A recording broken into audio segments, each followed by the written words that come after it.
So for the first exercise, don't look at it as so much as meditation. Don't use your regular meditation skills. It's an imagery exercise. So just allow your mind to go with whatever is said. Pick up the first image your subconscious comes with and go with it. If you don't want to spend too much time looking at an image, because then the conscious mind changes the image and starts manipulating it. So close your eyes. Breathe out 3 times with in-breaths between.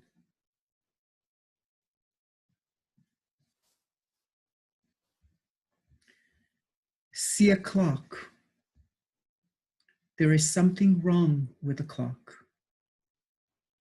Examine it and figure out what is wrong with the clock. Using whatever tools you need, fix the clock. This is an imagery. You can summon up whatever you need, even beam it from across galaxies. In an image, you have all the powers, all the skills. See what's wrong with the clock and fix it.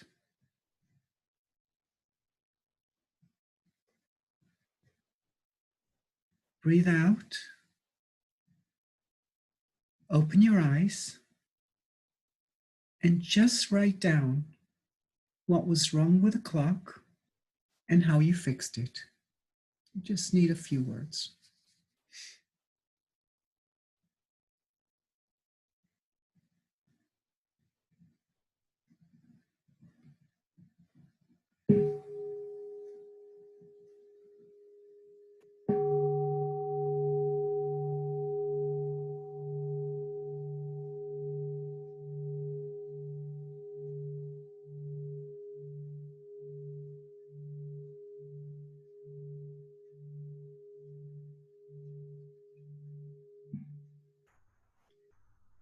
And settling into meditation, looking at how I define who I am, what represents the essential definition of me. It can be a quality like my humor, my friendliness, my shyness, my stubbornness, rebelliousness. It could be a state of mind like curiosity. It can be my judgments or my acceptance. It can be roles I take on in society, like my profession or my family relationships, etc. It can even be features of the body as well as of the mind. What is it that makes you, you? And there can be more than one so-called essential definition of who I am.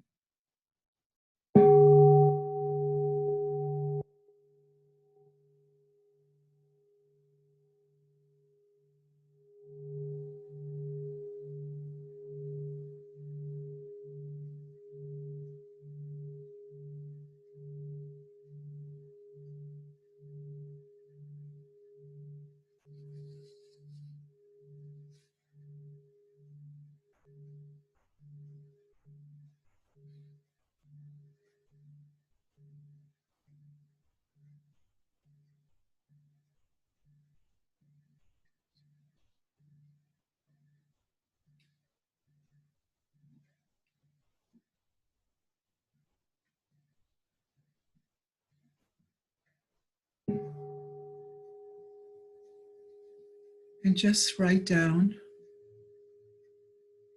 what your essential definitions of yourself are. How do I define myself?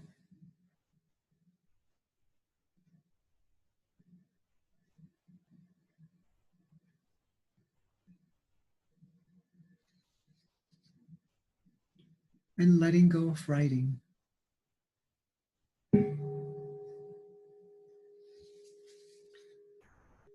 Breathing in, I know that I'm breathing in. Breathing out, I know that I'm breathing out.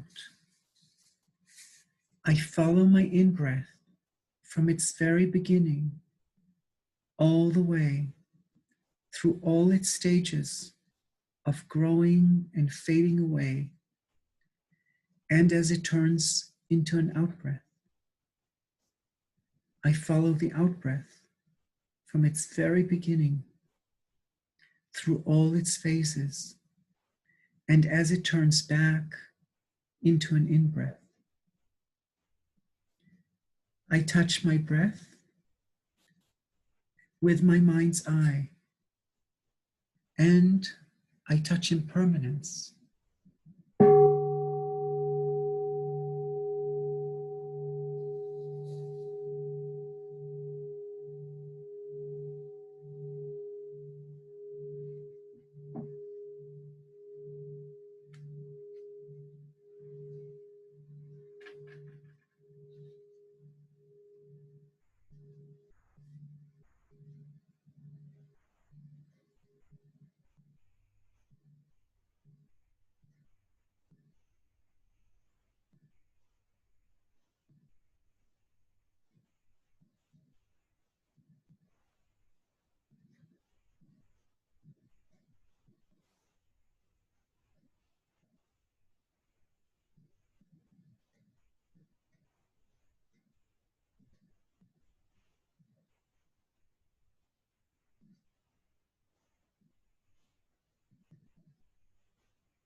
I see the in-breath as coming from causes and conditions. I am alive. My lungs are full. There is air outside. Trees are producing oxygen. The out-breath has just ended. My diaphragm is moving. My lungs are expanding. There are many causes and conditions that come together to become the in-breath. I also see the out-breath as the result of many causes and conditions. The in-breath has reached its peak. I am alive. My lungs are full. There are waste gases in my lungs. My diaphragm is moving up. The lungs are contracting. Trees will absorb the carbon created in my body. The out-breath is dependent on many conditions. I touch my breath and touch interdependence.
I see the birth of the in-breath is the natural result of the previous out-breath.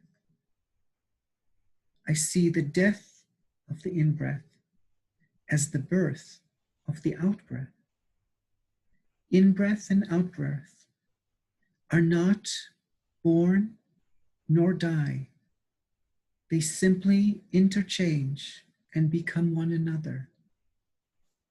In-breath and out-breath do not come or go. They go nowhere. They have no direction. They simply are. Though in-breath is dependent on out-breath, it is not born nor does it die. It is both the same and different as the out-breath. It is also very clearly an in-breath. I can identify it as an in-breath. I can also identify it as everything else in the universe.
Looking at my body in the same way I look at my eyes, my hair, my ears, my heart, my hands, my feet, and all of my body. I see each part of my body constantly changing. This body is not the same body I called my body 20 years ago. And it is not even the same body that I had 5 minutes ago. There is a constant exchange within the body. Metabolism is constantly changing my chemical state. Organs are moving fluids and energy around. Cells are dying and being rebuilt. Observing my body, I see impermanence.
I see my body as a result of many causes and conditions.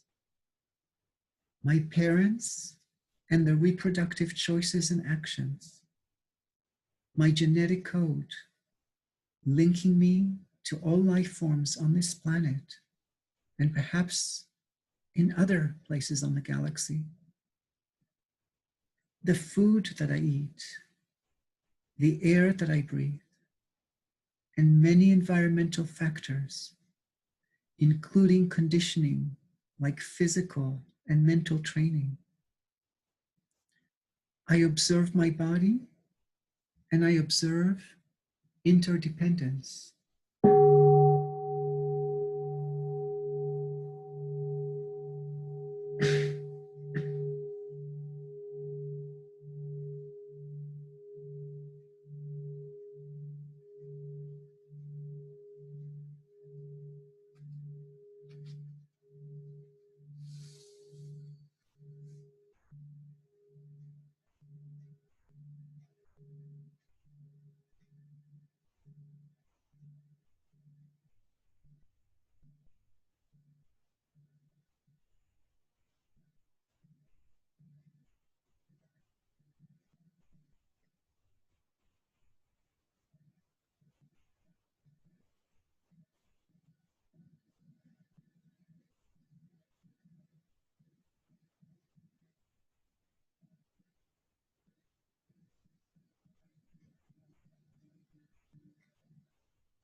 My body appears to have been born, but it is constantly being born in each moment, regenerating and reconfiguring itself.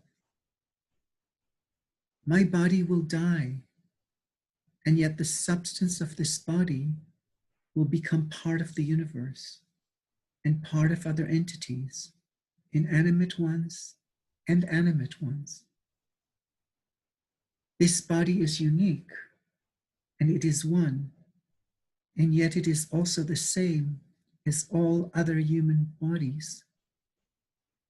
It is both the same and it is different, and it is neither the same nor different. It clearly exists, and yet it does not exist on its own.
Looking at my mind, my feelings and thoughts, observing the mind stream in the same way I observe my breath. touching the mind lightly, not manipulating, simply observing it. I see a thought being triggered by an impulse, growing and then fading. The thought gives rise to other thoughts. I observe my mind and I observe impermanence.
Looking at the mind, I see feelings and thoughts influencing one another. One thought triggering others, feeding others, modifying each other. I see a thought originating as a sensation in the body or the mind, coming from what I see, what I hear, what I smell, what I taste, what I touch, or from another thought. I see a thought growing from an impulse to a more defined thought with some evaluations. It might then become formed and reside in the mind for a while, or even become part of my consciousness, the way I see myself and the world. The thought keeps changing, accumulating vigor and other thoughts. It also dissipates and gives way to other thoughts. Observing the flow of my mind, I observe interdependence.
I can say a thought is born and dies, and yet the thought has roots in past thoughts, sensations, and situations.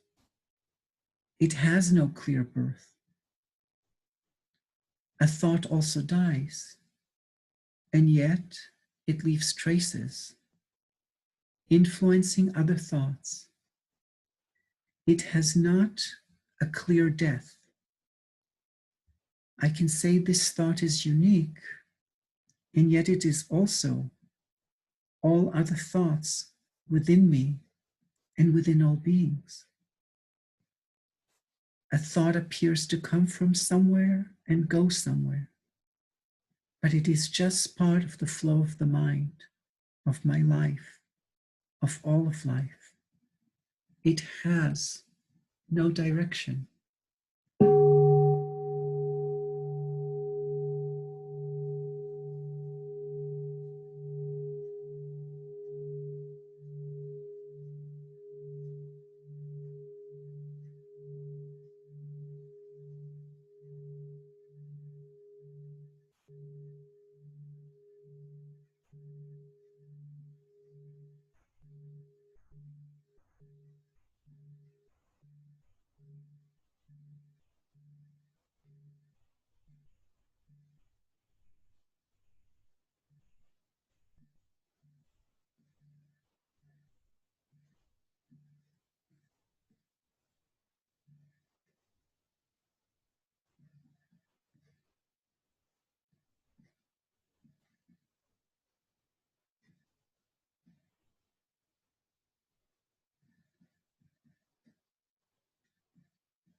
Where was I the day before I was born?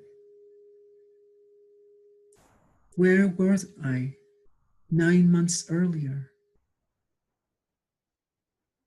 Where was I 100 years ago? 10,000 years ago? My genetic code has been around for eons. My cultural understanding and values have been shaped by millennia. I've always existed, though not in the form I call myself. Well, where will I be the day after I die? Where will I be a week after I die? 10 years after? 300 years after I die? The substance of my body will decompose and become part of other entities, like the soil, trees, shrubs, flowers, animals, and humans, perhaps drift in other formations in the cosmos. My thoughts will no longer be expressed by the person I call me, but they will arise in many other people in the future. I will always be around, though not in the form I call myself.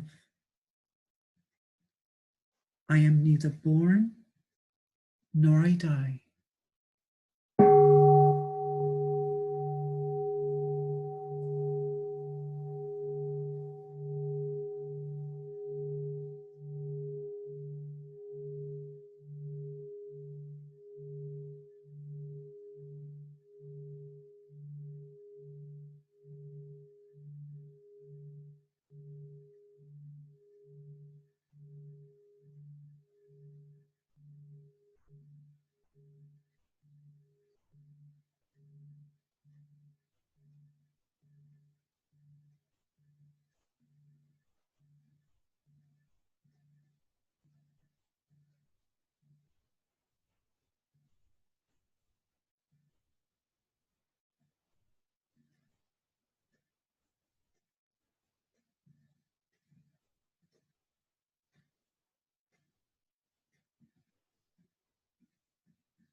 I am not constant, nor do I stop, nor do I cease. My being and my non-being are different phases of all of life, of the cosmos. I am a unique manifestation of the life stream, and I'm also the same as all beings. I am neither the same nor different. I appear to have a direction. From minute to minute actions and thoughts to the lifelong direction towards death, there seems to be a direction.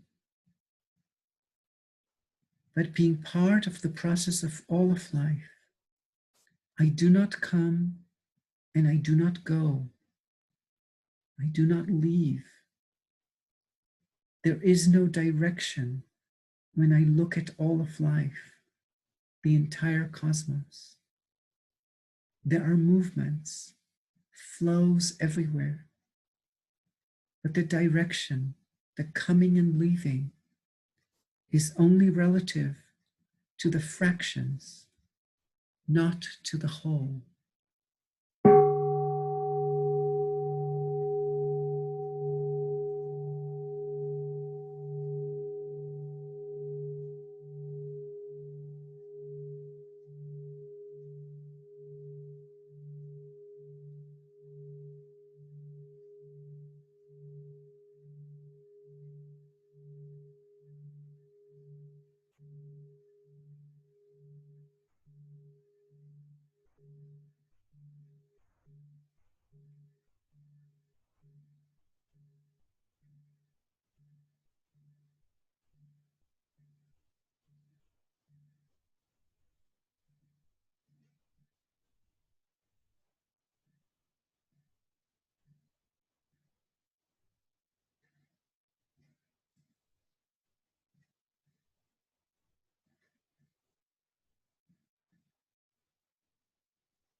Looking back at how I define myself,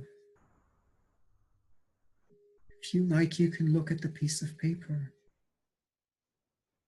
Seeing these definitions, these essential qualities of I, are both valid and false, depending on the angle with which I look at life.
And looking at the clock,